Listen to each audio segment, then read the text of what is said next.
مفيش حد مش بيحب كيكة البرتقال ولا بيحب ريحتها كده وهي جوه الفرن. لو انتي مش بتحبيها، اوعدك لو جربتيها بالطريقة دي ان انتي هتحبيها وكمان هتعمليها كل يوم. هعمل معاكم النهاردة كيكة البرتقال، وكمان هنعمل صوص البرتقال ده بطريقة مميزة وطعم هيعجبكم ان شاء الله.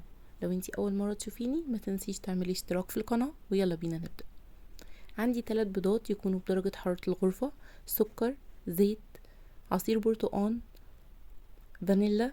دي فانيليا جديدة كده معمولة من دريم بالبرتقال، هجربها في الوصفة دي. وبيكنج باودر، وطبعا دقيق، ورشة من الملح. هسيب لكم كل المكونات بالتفصيل تحت في الديسكريبشن بوكس. هنجيب الخلاط وهحط فيه البيض والسكر الاول، هضربهم مع بعض لمدة دقيقة قبل ما اضيف عليهم بقية المكونات.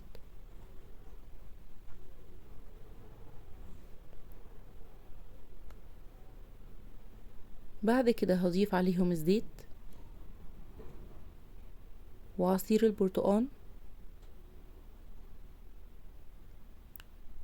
والفانيليا، وكمان معايا هنا بشر برتقانة كبيرة عليها معلقتين كبار من السكر. هنضرب كل المكونات دي مع بعض في الخلاط كويس جدا. في بولة بقى هنبدأ ان احنا نحط المكونات الجافة. حطيت 2.5 كوباية من الدقيق،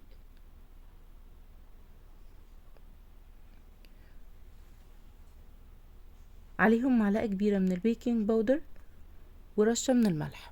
هقلب المكونات الجافة كويس قوي مع بعضها، وبعد كده هنزل عليهم بالخليط السائل اللي احنا ضربناه في الخلاط.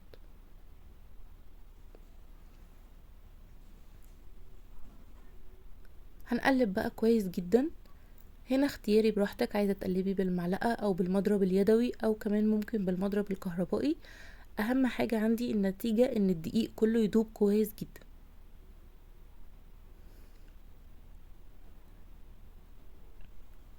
هفضل اقلب بقى كده كويس لحد ما مبقاش شايفة اي اثر للدقيق.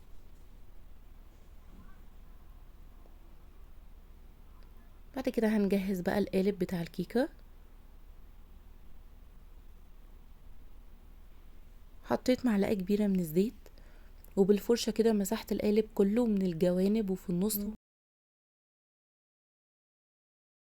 نمسحه كويس قوي بالزيت كده. انا كمان عشان اتاكد برضو حطيت رشه من الدقيق عشان ابطن بيها القالب بتاعي، عشان اطمن تماما ان الكيكه بتاعتي مش هتلزق خالص في القالب.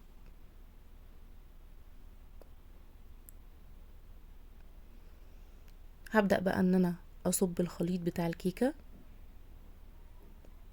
بالشكل ده كده. بصوا انا عماله الف في القالب علشان ينزل متساوي، ما يبقاش فيه حته اكتر من حته، وبرضو هظبطه بعد ما اصب الخليط كله. خبطتين بقى كده علشان تبقى متساويه كده، ومسحت اي حاجه زياده. ودخلها بقى في فرن سخن جدا على درجه حراره 180 في الرف المتوسط، بتاخد ساعه الا ربع. على ما تخرج هجهز الصوص بتاعنا. كوبايه من عصير البرتقال، ربع كوبايه من السكر، ومعلقه كبيره من النشا متدوبه في ميه. ونقلب كل ده على البارد، وبعد كده نرفعه على النار لحد ما القوام بتاعه يتقل شويه. لو قوام تقيل قوي هنخففه بشويه ميه، ولو خفيف هنتقله بالنشا. الكيكه بقى خرجت من الفرن. هبدأ ان انا كده من الجوانب بتاعتها اقطعها حبة بالسكينة علشان ما تبقاش لازقة في القالب، عشان لما اجي اقلبها في الطبق بتاع التقديم تتقلب معايا بكل سهولة. هنقلبها بقى في طبق التقديم بتاعنا، وهنستنى عليها دقيقة واحدة بس، وبعد كده نشيل القالب، وان شاء الله مش هتكون لازقة معاكي ولا اي حاجة، مادام انتي عملتي كل الخطوات اللي فاتت مظبوطة. بصوا بقى شكلها وهي خارجة كده، شكلها بجد حلو، ومش قادرة اقول لكم على الريحة اللي كانت مالية البيت. هنزل عليها على طول بالصوص كده وهي سخنة.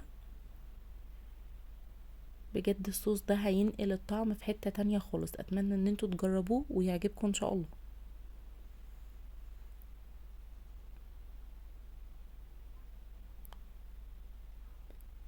هقطع معاكم بقى كده حتة وتشوفوا شكلها ازاي من جوه. كيكة البرتقال معروفة بلونها البرتقاني ده الجميل.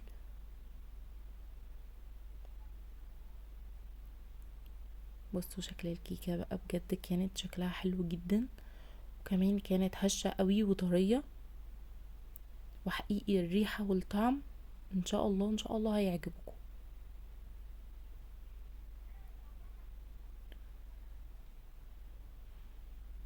اتمنى لو الفيديو عجبكم ما تنسوش اللايك والشير، واستنوني ان شاء الله في الوصفة اللي جايه.